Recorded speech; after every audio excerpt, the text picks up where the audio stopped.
everybody, and welcome to the Changeroom, where we bring you the best local and international sports commentary.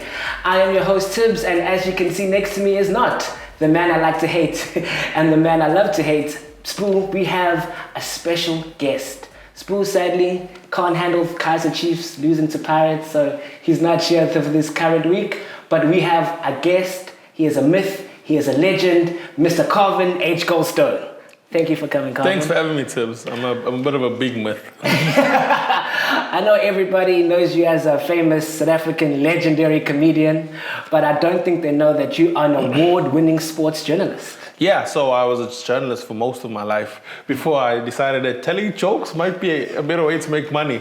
But I still love sports, so that's why I'm here to hang out with you, Tibs, and for the viewers to enjoy some of my off-the-wall ideas about sports. Off-the-wall ideas about sports. So you did local sports journalism. Mm-hmm. So the Soweto Derby was a big thing that happened for us. Yeah, so covering the Soweto Derby, covering local sports for 5 years I worked as a sports journalist covering local soccer and local rugby. And in that time, let me just say something. I watched KZN teams go through many hidings from the big Soweto team. So Chiefs and Pirates, always the biggest game of the season. Fans are excited. People travel around from around the country to go watch the game. Every now and then, Pirates would also host the semi-final in Durban, so you get to feel the magic of the Soweto teams in your location. But I think the Soweto Derby remains the most important fixture on the calendar all these years later, even during COVID. You don't have the fans anymore, you don't have the big fanfare, but on Twitter, on Facebook, the rivalry, everyone rubbing each other over the match, and of course, when your team loses, as for some this weekend it happened, it's still a tough time. You might not even come to work to do your sports show. Exactly. No, you see, that's why I'm a professional. I had to come through and suffer because me and Stu are both Pirate supporters. And then we lost. Pirates lost 1-0 to Kaiser Chiefs. It was a wonder goal. I think Markovic scored a bicycle kick, and people online are saying, comparing it to Wayne Rooney, Lewandowski's, Ronaldo's bicycle kicks. So I just wanted to know for you, in terms of in sport, why are sports always compared to international sports? Because you covered local sports for a long time. So the way we observe sports mostly is through TV, and there's lots of international sports on TV. Okay. So you obviously bombarded with images of Lewandowski, Ronaldo, and Rooney.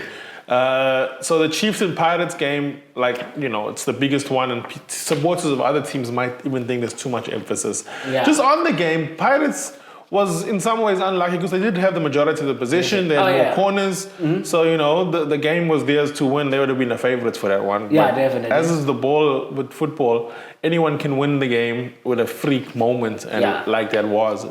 Special moments. Maybe it'll be remembered as, one of those goals for a long time. Well, it has to be remembered. That's only a second goal of the season. So he's done nothing except for that bicycle kick. But I've done a few bicycle kicks in my time. Did you win? Tell me when, man. Let me just say, it's all about the technique. It's how you get your leg over your stomach. And let me say, when he does a bicycle kick and it goes in and everyone's like, wow, that's great, that's nothing. Yeah. When a guy my size does a bicycle kick, that is something to cheer. Oh gosh, no. Especially when you lie on your back, there's a small crack on the ground. I wouldn't know because I'm a goalkeeper. So for me, my life is very simple. Good goalkeeper, right? No, I was. You guys have won a few things. Yeah, I know. I was. You won the league at Stella. I was there, and then also I was in Amazulu for a season in the reserve. Were you at Amazulu for a season? Yeah, I was there in the reserve team. Yeah. During whose time? Who was the number one? Ooh, this was when I was still in high school. I was literally, I was gonna leave high school to play football. There was the guy that played from Namibia. The one that he played for Arrows. Who was the goalkeeper? Who was the main goalkeeper during your time? You can't remember this one. I blocked it out mentally in my head. Because I made KZN. That was my dream to go play soccer afterwards. And then, It happens. I'm enjoying my life now. Yeah, if you Enjoying. can't do it, you can talk about it. Can't do by your chat, fam. You can't do your chat. But yeah, you're speaking about all the other local South African Durban teams also doing well, because Amazulu on a 10-game unbeaten streak. Benny McCarthy has a 10-game undefeated streak as a manager, and then we speak about obviously Gavin Hunt struggling this season. What are your thoughts on a manager versus the players? Who's really to blame if a team is performing or not performing? Well, it's always the manager, because if the team is underperforming as players, then they sometimes not playing for the manager. So it always comes back to, has the manager fostered an atmosphere where players feel comfortable to express themselves, where they feel like they owe the coach something, where they want to impress, they want to impress. Almost like how you want to impress your father in life and do well for your dad. He needs to create that atmosphere. And I think Benny McCarthy is a legend. Like most South Africans who picked up football a few years ago would know him as a coach, Cape Town and Amazulu. But Benny McCarthy is a South African with a Champions League medal. For Porto, Mourinho as coach. Not a great Porto team too. Not like the greatest Porto team of all time, or even a great European team, but just a fantastic. And he was the number one man up front. He also played for Soweto Derby and Blackburn, and I think he finished off at West Ham. But his career kind of went on the way in, on the way out. But he's a great sporting icon for South Africa. He arrived on the scene, and some people might be too young, but I watched that game. He arrived on the scene, I think it was against Namibia, and he scored 4 goals in his debut. And he ran, and he was young, he wore number 17, and we were like, who is this kid? It was the beginning of an era. A great, great footballer out of South Africa. Probably the most accomplished in terms of achievements, because, he was also, where he was the top goal scorer. Blackburn, he was top goal scorer. I think he might have been at Porto, and I think also at Celta Vigo. So And also he's the leading goal scorer for South Africa. Leading goal scorer for South Africa all the time. So the coaches, the people that are. But great footballers don't always make great coaches. No, we got Frank Lampard struggling at Chelsea. So Oh no, because you speak about that. So then Frank Lampard or even Ole Gunnar Solskjaer, all of those types. Yeah, but Ole Gunnar Solskjaer wasn't really a great footballer. He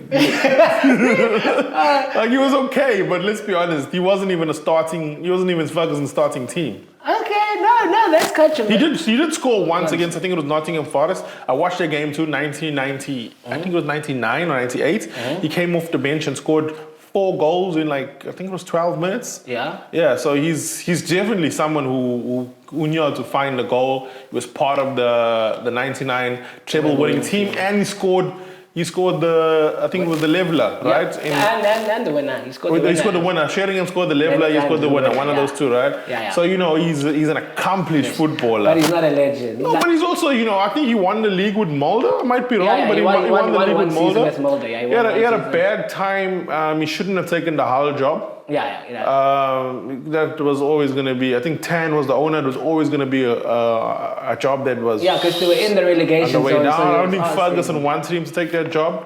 But when he got the United job, I was very surprised. Seriously?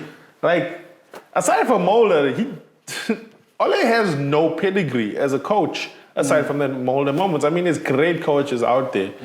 And for some reason, big teams were just giving opportunities to players. Ex-players. Yeah, Frank Lampard, Arteta, I think Gerrard, but Gerrard's done well though. So, it was just weird that Ole got literally the biggest team in England. Yeah, but you said Arteta, because everyone knows that you are people know that he's a very passionate Arsenal supporter. Arteta, they drew 3-3 with David Moyes' West Ham. And I know that on your social media you claim that Arsenal should be in the top 4 if things were perfect in a perfect scenario. So how do you think Arteta's done well in taking Arsenal to the next level, and how do you think Arsenal could have made the top 4?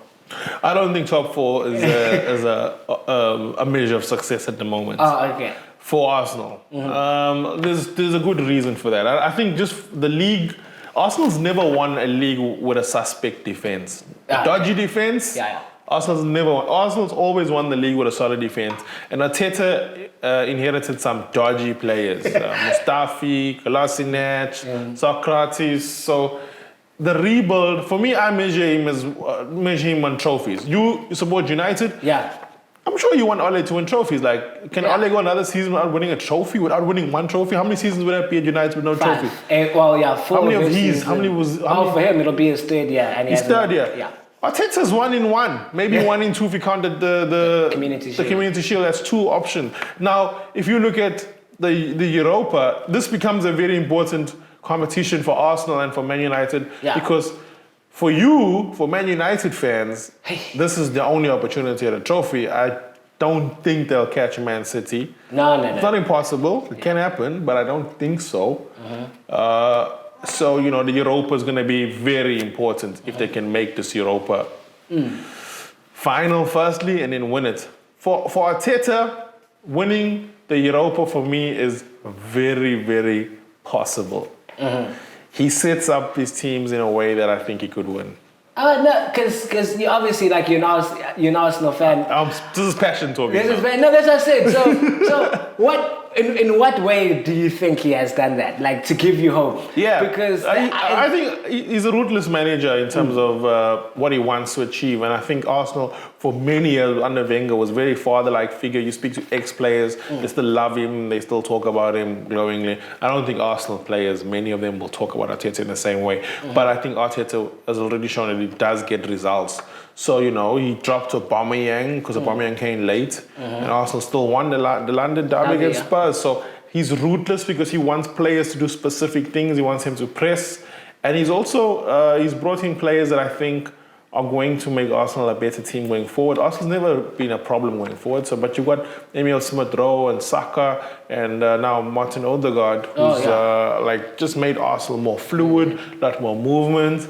The Arsenal midfield looks a lot more interesting than the Man United midfield to me. Oh no, it makes sense. Because Man United lost to Leicester City 3-1, and it was out without Bruno Fernandes. Like, I think with everywhere, and that midfield. He's the best midfielder probably in Europe. Oh, no. In terms of stats, at least. Stats, at least, in the past, since he's been at Man United. Yeah, he's been great. He's been 100, and the thing is that... He doesn't excite me, though, I must be honest, as a player. I don't like... No. I'm a Man United supporter. I'll agree with you. To be honest, with Bruno Fernandes, the only issue is, he doesn't have pace. Like, you know what I mean? Like, he doesn't do anything flashy. All he does is he creates space and he can pass. Like, he doesn't do anything, like, he doesn't beat a man, like, he doesn't, like, you think of, like, you say Saka, cool, he'll dribble, he'll get past a person. With Bruno Fernandes, you kind of get the feeling of he's a genius type of situation and geniuses obviously sometimes don't get classed as genius, because I feel like the way that he sees the game, because without him in the team, Man United for some reason don't even look like they can string together a pass. And then I think the fact that he's able to pinpoint who he could pass to, how that person deserves to get passed, because he gets so many assists. Yes, he does penalties, he scores goals. So I just think for me personally, he's not exciting because he just does the hard graft in terms of that's what he does. He does the pass before the pass, or the pass that puts Pogba into space so that Pogba can take the shot and score and get the glory. And I think that for me, that's why maybe he's not as exciting, because he doesn't have a sense of flair, but he has a sense of determination, he has a team of work ethic, and he wants to win. Like, people underestimate that urge for soccer players. Like, he doesn't just have flashiness, he will run harder than you, even if he's not fast. He will make the unbelievable pass. So I just think that's maybe why, I don't know why people don't think he's as inspiring. But for me, I just think he just sees the game in a way that people get the ball before they know where they want it. And he hasn't even fixed his teeth yet. So once he fixes his teeth, Ronaldo who? No, Brian Suarez was living without fixed teeth. Brian Suarez will be fine. Once Ronaldo fixed his teeth, that's on. Look, you are right. I agree Yeah. with you that he's a winner. I think Zlatan Ibrahimovic would have enjoyed him. Oh, 110%. Because Zlatan and Mourinho, they're interesting. Because they came to United almost like a little mafia corner and kind of looked at the United team and were like, these aren't winners. These are always bad. these guys are not there to. And there's this whole thing between Ibrahimovic and Lukaku at the moment is coming from that time at United. Where Ibrahimovic just looks at Lukaku and was like, "You, my friend, are not a star." He wasn't, but Lukaku has been struggling, man. But he's done well at Inter, right? He's done. He's been I think he was the top scorer last season, and he probably is the top scorer this season. So he's a great footballer. He was great at Chelsea. Put on a bit of weight at United. Muscle, fam. He said he was pulling muscle from the I don't think it was muscle. No, you were saying, and for that World Cup, He looks a bit heavy. He was a bit heavy. And for a striker, I can understand it, but it slows you down a bit. But that's the key of great footballers. Like, they have to know what their strengths are. Lukaku decided his first touch was never going to get better, so then he decided, I'm just going to be bigger and stronger than my opposition. And bulldoze through them. That's what the important part of, I suppose, being an international footballer. Who's been United's greatest striker post-Ferguson era? Post-Ferguson era, United's greatest striker, I would say it would have. I think Zlatan had the biggest effect. You think so? I would say you've had some great additions. No, post-Ferguson. I would have said. You got Cavani, he's a world beater. I'm saying you for got United. Falcao, he was a world beater. You had Zlatan, these are the best strikers in the world that ended up at United. But what did they do for some reason? But what did they do for United? You've had great players. Di Maria, Memphis Depay. But there's been lots of really top footballers. Top footballers, but they're for United. Have they performed? That's why I said Zlatan. Does that mean that they're not top footballers, or does it mean that... There's a lot of pressure at United. It's not the same like playing for anyone else. No, I just it's like you were saying about the coaches, like how the coaching system works. I don't think that the coaching system has no matter who it's been, from Van Gaal, Moyes, Mourinho, they had their own type of players. They had their own type of football, and none of them, because they all brought those strikers in separately. Like Lukaku was Mourinho's person, and when Ole Gunnar Solskjaer came in, he never liked him. So it was it's very hard, I feel, I think there are really great strikers, obviously Falcao was amazing, but I would say Zlatan and Mourinho together, they knew how to win. So then that's why I'll say they had many trophies behind them. And I think that's the most important thing about getting that connection between, managers and the players that they have. And I remember at Arsenal, when Arsenal went through its first period without a trophy before it won an FA Cup, I think it was 2011. And I remember them saying this group of players that Arsenal had doesn't know what it feels like to win a trophy.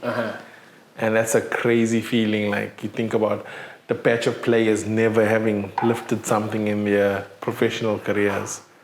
Sure, they got no reference point. They got nothing to chase. No moment, maybe.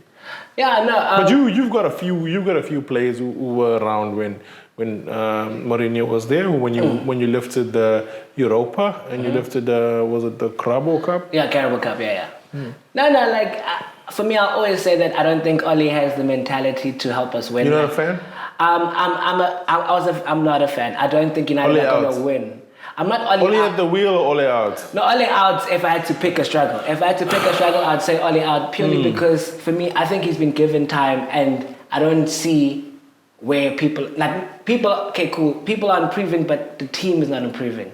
Everyone's like, hey, Luke Shaw can now play soccer all of a sudden. I'm like, yeah, but you still have Maguire and Lindelof at centre half. Are they the best options? People like, Rashford and Martial both scored 20 goals last season. Great. This season, Martial doesn't even know where his GPS is. He can't shoot for anything. So I'm trying to figure out... Do you think Rashford's better than Martial? I thought potentially Martial was better than Rashford. But when you do that? Huh?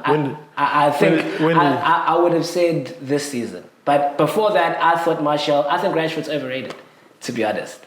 But But I'm a huge fan of Martial, but I think that Rashford's a better, harder worker. I think natural talent-wise, I thought Martial was better, but talent can only get you so far in a career. Like now, you're starting to see who's the person that actually consistently starts playing, and Rashford has had more consistent games than Martial.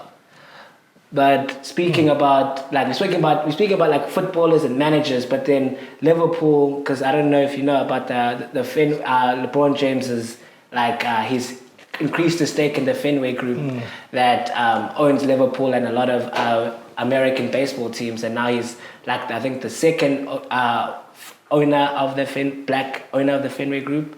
So what do you think how do you think football has changed in terms of it's not now teams and managers, but now we're having outside investment into football clubs and having Ibrahimovic is the owner of Chelsea. Like, what do you think are the outside people that own football teams? Like, what do you think are their impact on the team at large? Yeah, I find I found the move a bit strange. I know the Glazers also sold a bit of a stake in United. I'm not sure how profitable football is without fans, so I found that very interesting because if you look at the match day revenue, I think United at one point was looking at close to 100 million match day revenue over the course of a year. That's ticket sales, food, drinks, whatever. It's a lot of money. It's a lot of money. I was surprised that there was this much investment in football at this point because will fans come back and how many fans will come back? Will that revenue stream come back? Or are they anticipating that with less people able to attend matches, it just blows up the broadcasting rights, and that's where the real money to be made is going to be made. So people like LeBron James, at least using their money wisely, I like watching shows where sports stars go broke. How a sports star blew their fortune. No. There's some bizarre stories about basketball players, from playing in the NBA to living on the streets, just crazy. So good for him that he's invested in it. The Fenway Group, I think, the fact that they're owning more than, that's quite a common thing now, is for people who are buying into the Premier League to already have some piece of sports. Dan Kroenke was the owner of Arsenal. Also has shares in American sports. And I'm like, sometimes I feel like they've split their interests. So they're never going to be Roman Abramovich, who's like heart and soul is in Chelsea, or there's a Sheikh Mansour who owns Man City. Whose heart and soul is in Man City. When you got that many investments, you're gonna have to steal from here to put there. And I feel like Arsenal is one of those clubs that has not benefited much from that. Let's see what happens with Liverpool. Liverpool's struggling at the moment, hard. I'm not sure if that has anything to do long term with the profitability of the club, or if those brands are so solid that these teams can perform really badly and won't affect their bottom line. Look at United. United's still probably the highest earning club and then we got a new deal, a new sports card deal, which is the biggest t-shirt deal in the world. Yeah, in the world. I mean, we're talking about a team that hasn't really performed at the level that made it famous for a long time, and yet still able to get the biggest deal.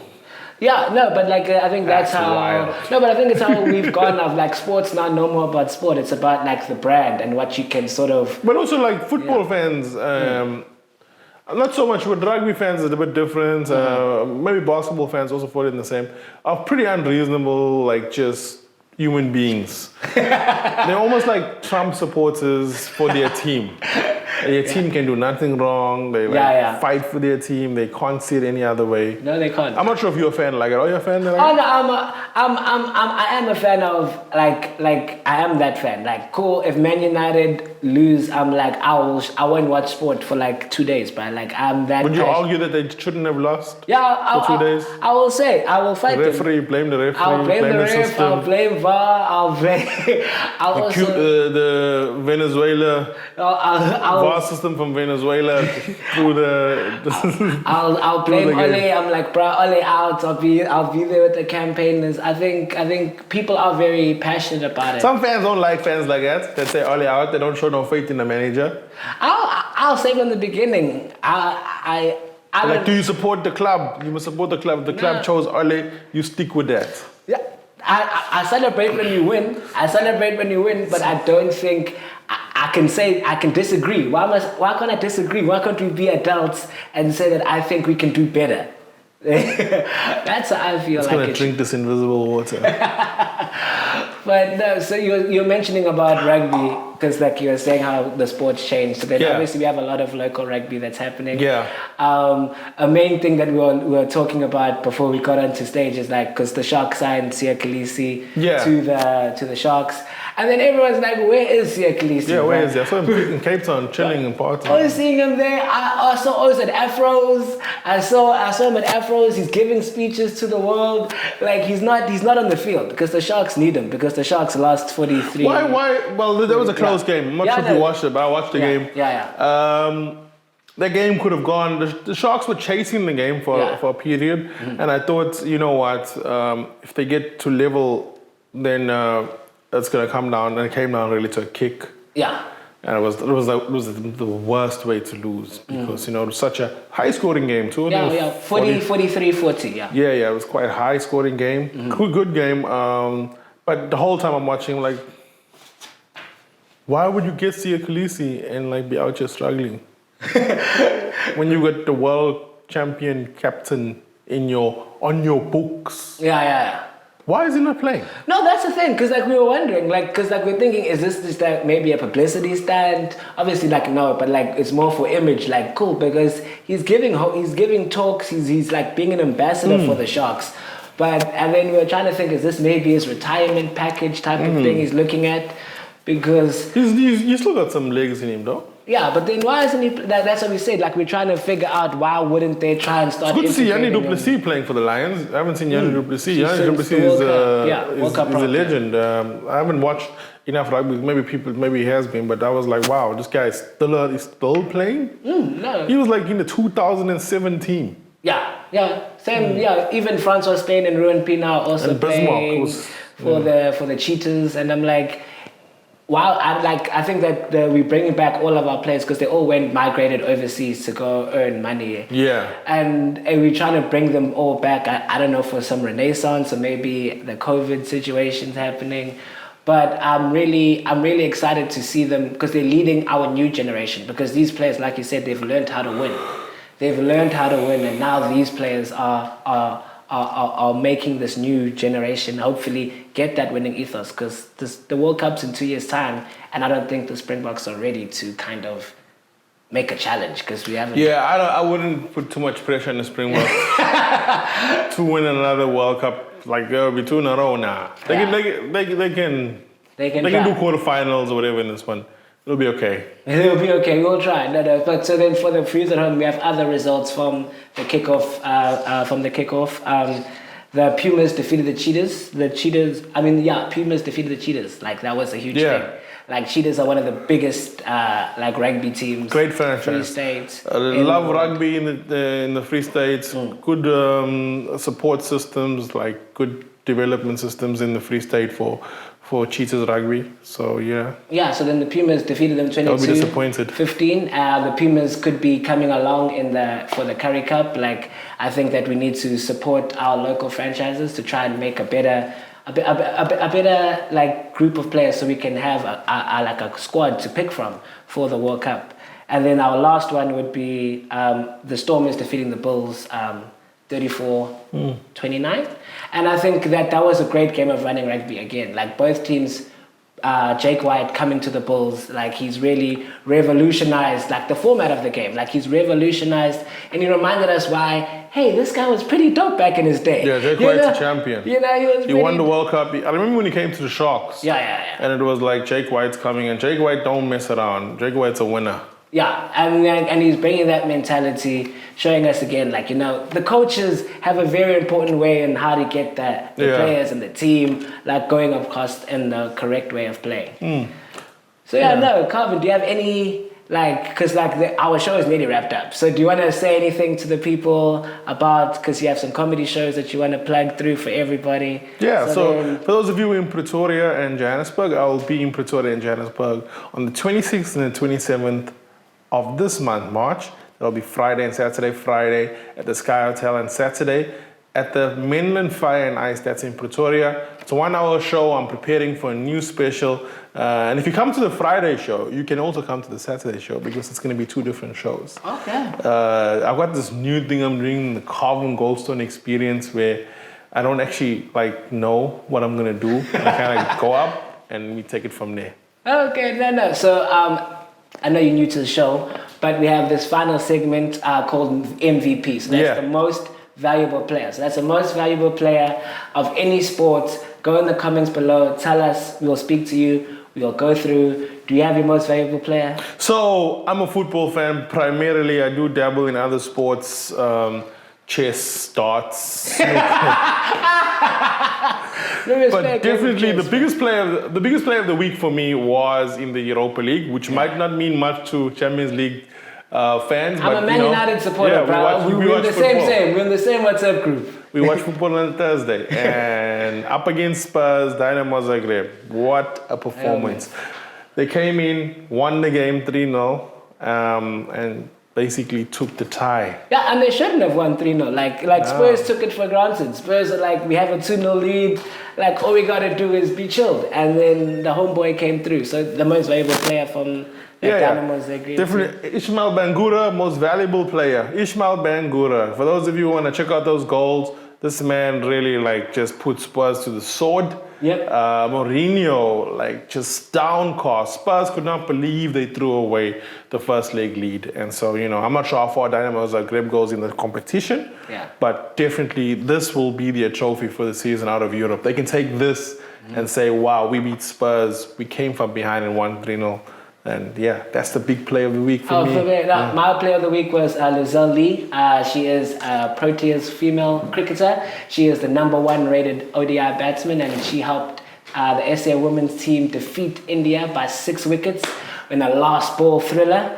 And she is she's the highest ranked player. And also the Proteas females, they are 5th ranked in the world, but they defeated India's ranked 2nd, and now they're taking an unassailable 2-0 lead in the T20s, and it was from her making 70 in 20 overs. So she's my shout-out. Would she be a batswoman or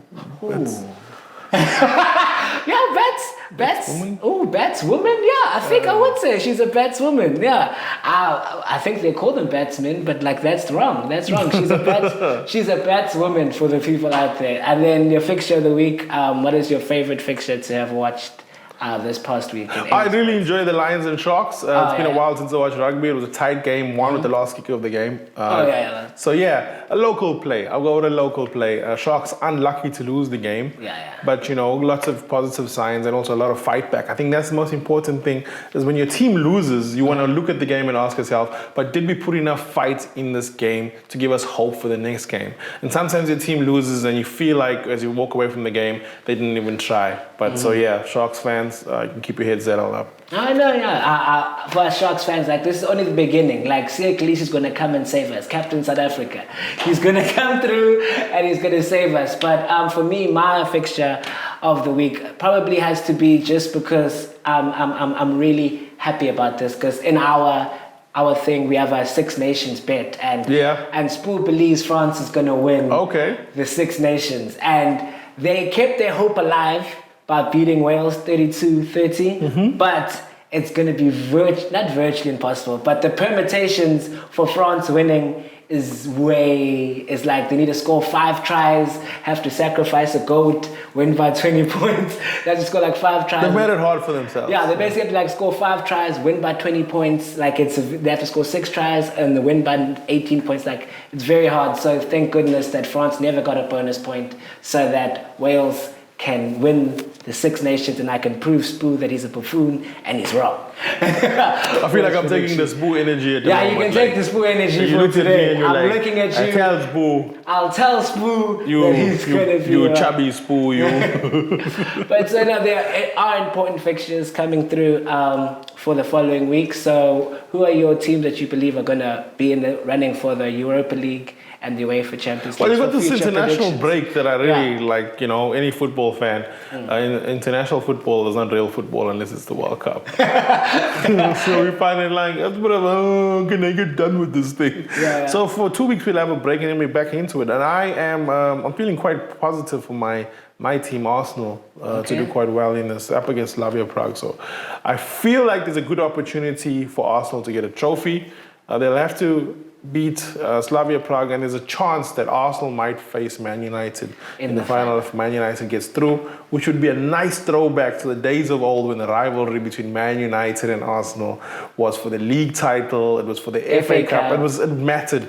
For the last few years, the rivalry between Arsenal and Man United has not mattered. It's kind of been like a Facebook banter thing, but this one is for trophies. So I'm deep down in my heart hoping for an Arsenal-Man United final. Arsenal played Chelsea in the Europa final. I was actually in London at the Arsenal official bar crying with everyone else because Chelsea beat Arsenal in 2019. Okay, man. It's pretty sad.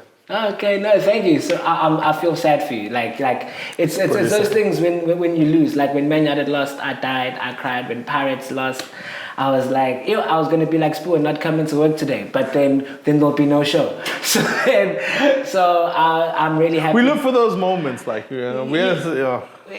passionate fans, and we're really passionate fans. So I want to say thank you so much for coming today, Carvin. Yeah. So just for you guys at home, you can follow us on our social network. We are on Facebook and Instagram at the Changeroom ZN. We are on all streaming platforms and Spotify. I'd love to say thank you guys so much for listening. My name is Tibs. This is Carvin Goldstone, and we are the Changeroom.